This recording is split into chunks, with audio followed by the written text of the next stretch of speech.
Bos días, graciñas por viren nun día tan sumamente difícil. Imos empezar porque o tempo é media hora e non sei se terei que pedirlle aquí ao severo moderador que me conceda 5 minutiños máis. 5, sí. Sí. Titúlase a miña disertación o poema Na onda até Rianxo, dous antecedentes e uns escolios quizais pertinentes. Hai un mínimo lapsus gráfico no programa, tiña que dicir onda por lapsus di onde. Vostedes teñen, vamos a chamar un programa onde figura, ademais do título da ponencia, con asterisco, sinálase que nestes 9 folios o que eu ofrezo para que se siga a miña disertación cun pouquiño de pedagogía, eu ofrezo o programa varios textos, algúns en edición facsímile e un conxunto, eu creo que bastante elevado, de notas. Cando se publique nas correspondentes actas, quizáis a estrutura da miña disertación para entón escrita sexa un pouco distinta, pero como poden suceder moitas cousas que eu non teña tempo de escribir porque teño bastantes anos, gustaríame que os asistentes a este congreso teñan textos que a min parecenme moi importantes, non porque eu fale deles, senón porque son importantes en sí. E, de feito, dame unha ocasión inmellorable a figura de Paz Andrade para debruzarme sobre un texto poético del, que non é un dos mellores poemas del, pero que, como verán, tivo uns precedentes moi ilustres, un especialmente glorioso, e que vai ter tamén unha derivación literaria a partir do ano 90 e tantos sumamente importante. O ideal sería que vostedes tivesen lido antes o poema de Paz Andrade, sobre todo o fragmento último, o número 3, que é o que entra de cheo no problema da traxedia do Boueva. Forzosamente teño que ofrecer o que me atrevo a chamar o argumento da traxedia do Boueva. Póñanse en Vigo, concretamente no Berbés, a noite do 22 de abril de 1937. Non o 23 de abril, como temos dito todos, eu tamén, centos de veces. A traxedia foi antes das 12 da noite do 22 de abril. Hai 9 antifascistas que desde fins de xullo ou principios de agosto de 1936 están ocultos, son toupeiras, como se di na historiografía en castelán, topos, no noso caso, ou toupas ou toupeiras. E están fartos de viviren así. Eu coñecín a quen ia fuxir no Boueva ese día, o 22 de abril, Domingo Pombo. Algúns dos presentes chegaron a coñecelo tamén en Santiago, pero felizmente para el chegou tarde, por iso o puido contar. O que fan estes 9 republicanos é xuntárense ás 10 ou ás 10:30 da noite dese día, ali no Berbés, para nun momento dado, desde logo antes das 12 da noite, entrar no voo Eva, que tería que sair xusto ás 12 da noite a pescar, e nese momento ou non hai ou apenas hai tripulación, eles poderán ocultarse non na bodega, como temos dito todos, empezando por min, senón na sala de máquinas. E o que acontece é que houbo, como casi sempre sucede na loita clandestina, porque aquí estamos nun caso de loita clandestina, en que se vai pasando unha noticia, unha consigna ou unha indicación, e esa é a razón pola que na imprecisión da clandestinidade o meu amigo Domingo Pombo chegou tarde. Domingo Pombo era o presidente do Partido Galeguista en Ferrol e viviu de toupeira durante 10 anos. Pois ben, Produces unha delación e un grupo de policías e de falanxistas rodean o barco como poden e aqueles que son máis expertos en cuestións técnicas de tipo naval van a un barco alxibe e desde o barco alxibe para que se sometan aos seus designios empezan a asulagar non a bodega, como temos dito, sino a sala de máquinas onde están refuxiados os nove fuxitivos. 9, non 10, como di Rafael Dieste, nin 14, como di nun texto en prosa Paz Andrade. Eses 9 fuxitivos son 4 comunistas, 3 socialistas e 2 galeguistas. O episodio é coñecido fundamentalmente pola presenza do grupo político máis minoritario neste infortunio ou nesta traxedia, que son os 2 galeguistas, que son de Rianxo, que eran mestres e que eran curmáns de Castelao. De feito, o poema de Don Valentín está suscitado tanto polo feito da traxedia do Bo Eva como polo feito de que aí están 2 persoas que ele tratou e 2 persoas que estaban dentro do universo máis grato e máis afectivo para ele, que era o universo de Castelao. Quen vai inmortalizar o episodio 3 ou 4 meses despois do acontecemento nun texto en prosa que ben podería ser considerado como un texto poético é Rafael Dieste.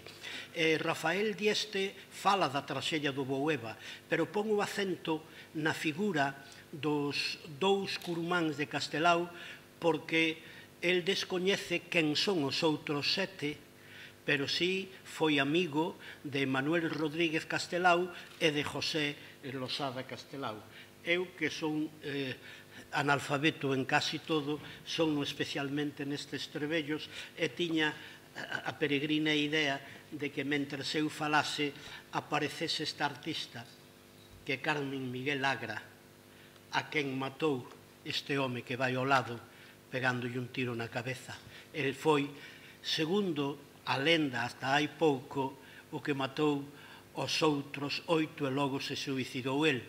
Hoxe sabemos, sei no eu, porque teño na miña casa a fotocopia dos 250 folios do proceso, sabemos que houbo 2 pistolas, a parte da pistola que podían ter Ángel Nogueira, comunista, e a súa muller comunista tamén, Carmen Miguel Agra, hai unha segunda pistola. Sabe o mellor aínda que a min o señor Axeitos, porque hai aproximadamente 15 anos el presentou un home que xa morreu, que era un rapaz de 12 ou 13 no ano 36 e foi quen,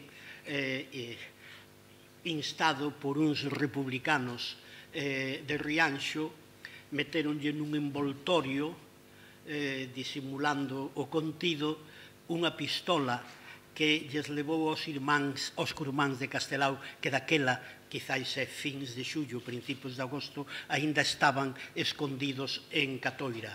Xa cando teñen a pistola, eles deciden chegar a Vigo, donde é máis doado esconderse, e sabemos que polo menos no voo hai 2 pistolas. Eso que se ten dito que Ángel Nogueira matou a todos, incluída a súa muller, habería que estudialo á luz dos datos de índole técnica que dan algún dos folios do proceso. Con que pistola se matou a uns e con que pistola se matou a outros. Este é un asunto que se pode dilucidar cos datos que emanan de algunhas das follas do proceso. Bueno, había polo menos que se saiba 2 pistolas, pero eu teño unha declaración, non hai ningunha razón para que vostedes non a crean. Eu fui bastante amigo, moi amigo de Domingo Pombo, que non chegou a escapar, porque chegou felizmente para el tarde, e Domingo Pombo, cando lle propuxeron a idea de que podían fuxiren nese barco a un porto leal, que podía ser Xixón, que podía ser Bilbao. Daquela, Bilbao e Xixón aínda estaban en territorio leal, aínda eran portos republicanos, ou no peor dos casos, chegaren a Francia e desde Francia entraren por Cataluña na España republicana e loitar cada un donde o designasen, ou no frente de Madrid, ou no frente de Extremadura, ou donde fose. Domingo Pombo contoume máis dunha vez, coa vehemencia que o caracterizaba, que cando lle propuxeron fuxir o 22 de abril, el dixo, sí, eu non tolero esta vida de toupeira, pero eu non quero, se as cousas se dan mal que me collan vivo, estar llenas, esta palabra del, estar llenas a min non me collen vivo, por lo tanto eu quero unha pistola. Non sei se conseguiu pistola el, pero en todo caso debeu de ter noticia que os curmáns de Castelao, a quen el coñecía, eran camaradas de partido, si tiñan, polo menos, os curmáns unha pistola. Aí teñen o nome, a idade e a militancia política dos 9 antifascistas que foron inmolados, ou, como di Paz Andrade, non no poema, sino nun texto en prosa que tamén aí se reproduce, pois protagonizaron ese episodio que titula moi ben Paz Andrade, automoribundia no Berbés. Cando os falanxistas están a punto de asulagaren a cadea de máquinas onde os 9 antifascistas están refuxiados, conmínanos a que se rindan, pero eles non o fan. E anda por aí unha lenda que naceu no artigo de Dieste, de que, ao ver que non se renden, desde o alxibe introducen coa mesma mangueira auga fervendo. Eu teño estudado con expertos isto e non hai esa posibilidade desde facela. Nin fai falta, porque hai un momento en que están a punto de afogar os 9 republicanos. Polo tanto, ou saen cos brazos alzados ou morren afogados, tanto ten por auga fría como por auga quente. Sería máis criminal a auga quente. Isto non resta crueldade aos fascistas. O feito de que non utilizaran a auga quente, que de feito non era necesaria, ou polo menos non era indispensable.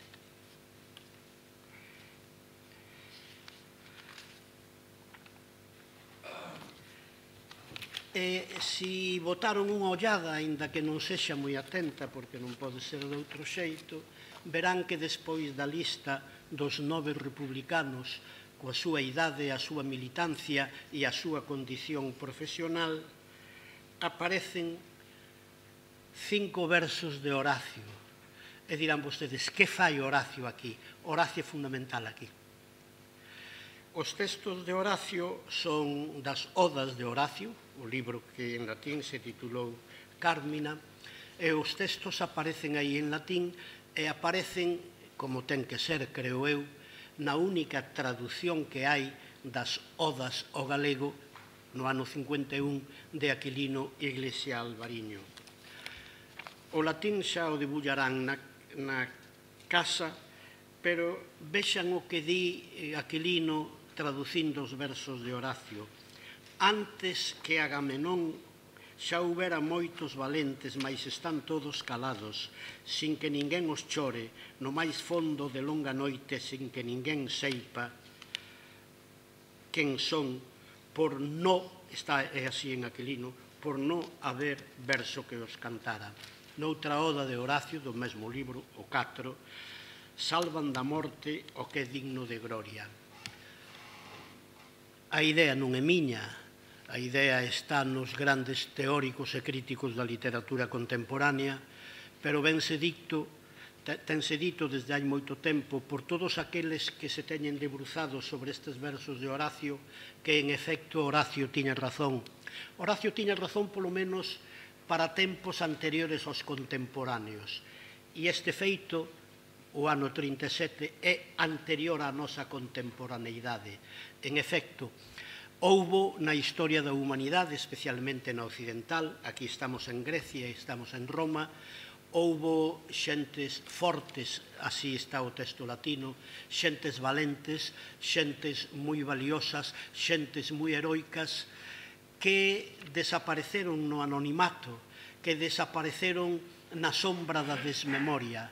E houbo xentes valentes, incluso persoas non moi valentes, que pasan desde que existe a Ilíada, a Odisea, a Eneida e toda a gran épica greco-romana, non digamos a épica renacentista, que pasan por ser personaxes heroicos extraordinarios, xa de heroicidade militar, xa de heroicidade moral ou ambas heroicidades. Para que iso aconteza, Horacio dinos claramente nas dúas odas distintas, que ten que aparecer o vate sacro, o vate, o poeta sagrado, o poeta sagro, o vate sacro, que ilumine ese episodio, que ilumine ese feito excelso protagonizado por quen, a partir deste momento, vai ser un heroe da historia. Polo tanto, a traxedia do Boueva estaba á espera dun poeta que iluminase o episodio e, iluminando o episodio, deixara para a posteridade, polo tanto tamén aquí estamos nós, iluminados, cheos de luz, os 9 protagonistas dese episodio que caracterizou como un episodio de automoribundia Paz Andrade, que é quen aquí nos convoca. Quen nos convoca é un poema de Paz Andrade que, como dixen ao principio, pero convén que insista nelo, non é o máis importante poema de Paz Andrade, non está entre os seus mellores poemas, o que pasa que é un poema que ten unhas determinadas características. De feito, sería bo que os escolares de toda Galicia neste momento, igual que hai 2 días, 30.000 estudantes dos distintos institutos de Galicia leeron un poema, ou máis dun poema de Celso Emilio, que recitasen, e digo recitasen e non declamasen, porque é un texto poético, o de Rafael Dieste. Rafael Dieste publica no periódico Nova Galiza, que era o periódico dos galeguistas, fundado por Castelao, no número 5 o 15 de xuño do ano 37, polo tanto, 2 meses despois da traxedia, publica este texto. Publica este texto a partir de noticias un pouco imprecisas e ás veces confusas que chegan da banda franquista á banda republicana, casi sempre na memoria e na boca de soldados que están, en principio, loitando con Franco e que se pasan ao territorio republicano. Eles tran noticias non sempre precisas, non eran 10, senón eran 9, o propio Paz Andrade chega a falar de 2 matrimonios, non é así. E con estas noticias veu nos xornales a notiza en xoita e breve, veu nos xornais republicanos, pero eu consultei ata onde me foi posible toda a prensa franquista de abril e principios de maio do 37 e non ven ningunha noticia, porque o sistema de propaganda franquista non era parvo. E esta é unha traxedia tan espantosa que mellor é non falar dela, nin siquera con ese código que utilizaba o maniqueísmo franquista, 9 bandoleros que habían asaltado un banco e violado a non sei cuantas mujeres, decidieron escapar, etc. Por iso se pon o acento nista. Aparece, sí, o gran protagonista, que é Ángel Nogueira. Este é un nome que casi non omite ninguén dos que trataron o asunto contemporáneamente en prosa ou en verso. E contra o que poida parecer, porque eu teño feito a proba con este artigo moitas veces, Dieste non aturuxa a súa dor, Dieste non ergue a bandeira da súa recriminación contra os asasinos, non.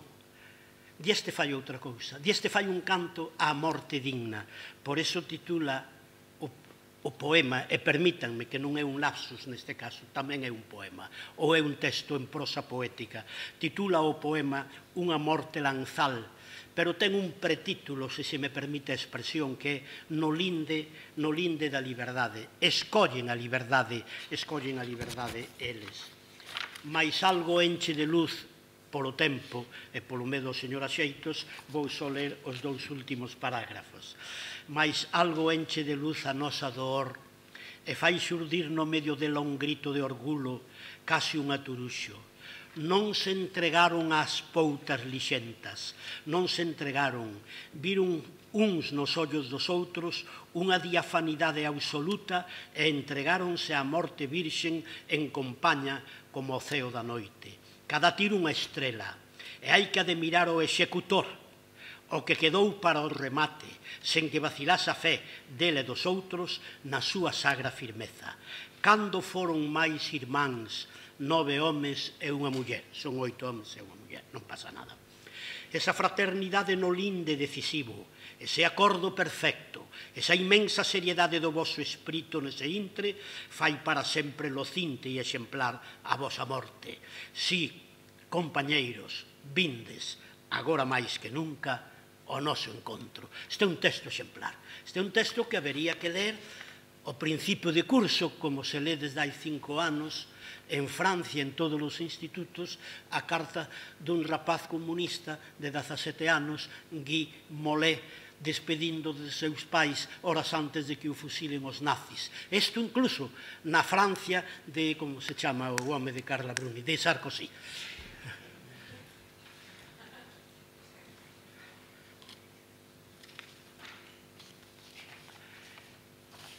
O episodio e os 9 protagonistas xa teñen o seu poeta sacro.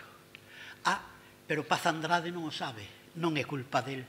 É dicir, os 40 anos foron como foron. Aquí estamos persoas que moitas das cousas que nós tiñamos que saber soubémolas bastante despois, e soubémolas mal, e aínda agora, con tantos anos, sobre todo no meu caso, estamos aprendendo certas cousas.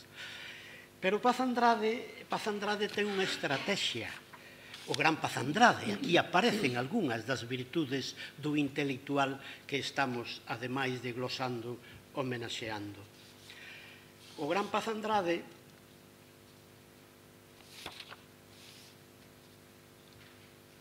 fai un poema sobre a traxedia do Boeva, centrándose, como xa anticipei, sobre todo na figura dos seus 2 amigos. El dixo no texto en prosa que de non estar el confinado en Verín ou na Serra de Queixa, non sei neste momento onde estaba, que eles non tomarían a decisión de fuxiren no Boeva, que el os disuadiría, porque Valentín Paz Andrade, máis experto, máis vello, con un sentido máis práctico das cousas, quizáis lles faría ver que esa era unha aventura da que dificilmente ían sair ben. Había precedentes, porque o propio Paz Andrade nun poema fala de Núñez Búa, que ele é o que se encarga de que nun barco poida fuxir e poida chegar a Buenos Aires, onde pasou o seu exilio dos 40 anos. Paz Andrade, no ano 76, escribe un libro que se chama Cen chaves de sombra. Libro, cuidado, publícase no 76, que escríbese, grosso modo, un ano despois da morte de Franco. É un ano antes da legalización do Partido Comunista. Estas cousas hai que entendelas ben, e da legalización de outros partidos. Polo tanto, aínda está nese limbo cronolóxico en que xa non estamos no 27 de setembro do 75, en que Franco pode matar a 7 antifranquistas, entre eles un de Vigo, que foi alumno de Méndez Ferrín, Baena, pero aínda non estamos nun mapa cos partidos legalizados. Pero Paz Andrade, el mesmo séntese nunha situación política distinta, e polo menos pode escribir na súa casa poemas que non escribiu 2 anos antes, nin 4 anos antes. Porque, que poemas son? Se vostedes teñen agora na memoria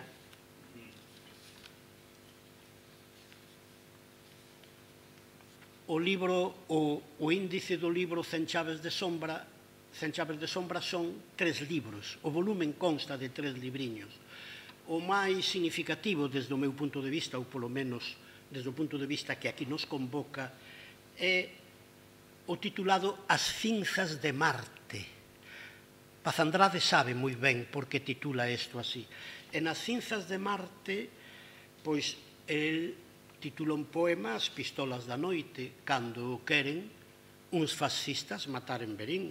ou fala da Illa do Amor e da Illa da Morte, que é un poema que lle dedica a Álvaro Xil Varela, galeguista, que estivo algúns meses preso en San Simón, e é a primeira vez que a musa de alguén se achega á Illa de San Simón, sendo a Illa de San Simón, aparte de o escenario da protagonista do poema de Mendiño, tamén o escenario dun campo de concentración.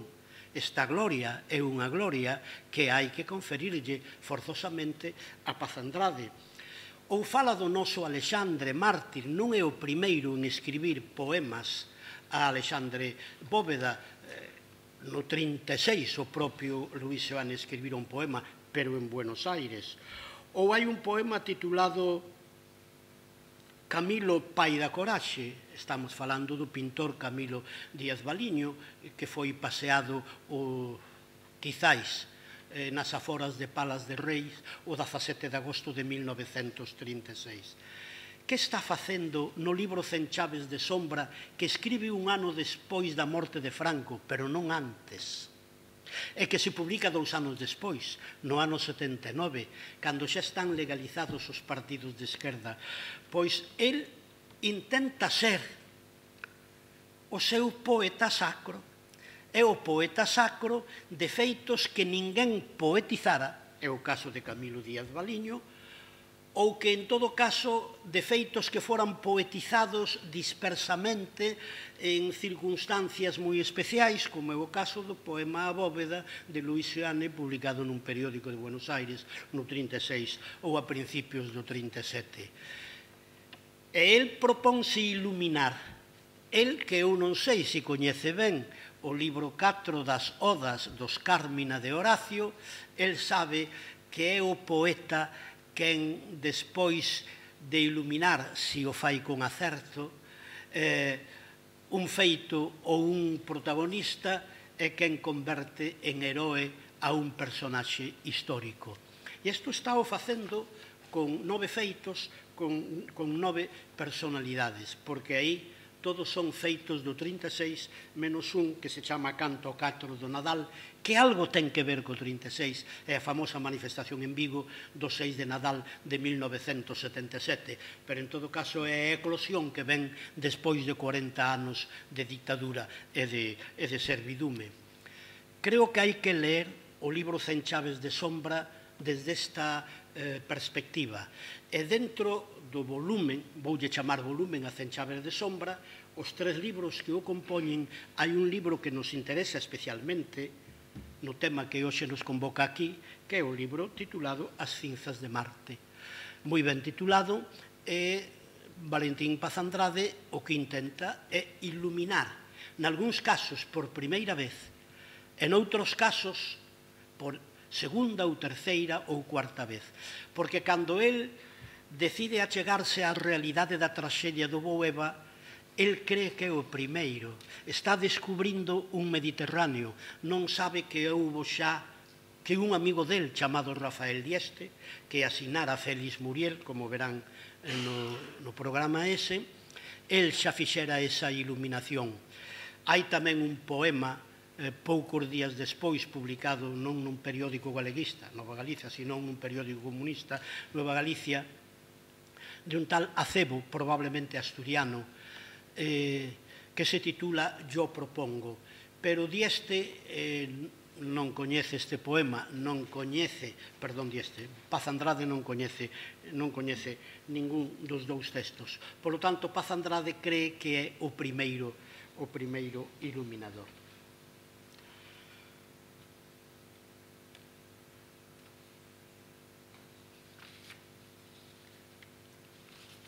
Como imos de tempo? Que nos falta? 2 minutos.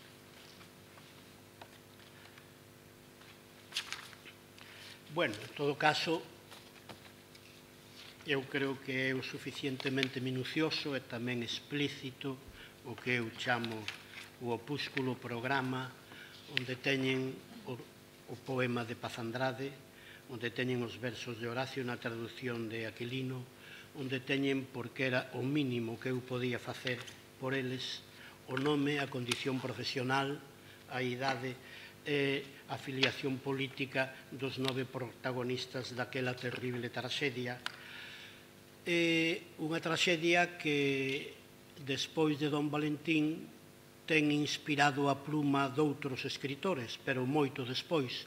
Eu creo que hai que chegar a unha conferencia miña que pronunciei en Rianxo, que creo que de alguna maneira suscitou que dona Teresa Rodríguez Castelao levase o corpo dos dous curmáns, non desde Pereiró, porque de Pereiró xa foran a outra parte, senón desa outra parte o cemiterio familiar dali de Rianxo.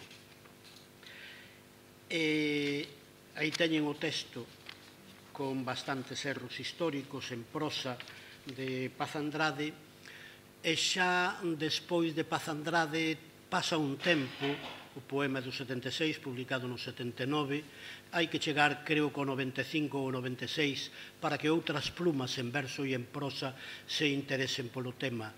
Anxo Angueira, Álvarez Cácamo, Xoaquín Atrillo teñen feito poemas. Hai un texto extraordinariamente importante, un relato publicado hai pouco nun libro de relatos de Inma López Silva, e logo hai outro tipo de textos, artigos máis ou menos informativos, artigos máis ou menos poéticos, quizáis no Ronsel do famoso texto de Rafael Dieste, hai algunhas entrevistas, aí cítanse algunhas, pero bueno, en todo caso, repasen a lección esta noite, porque eu creo que paga a pena. Estamos ante un dos feitos máis inhumanos que hai na historia política e militar do século XX, a traxedia do Goueva.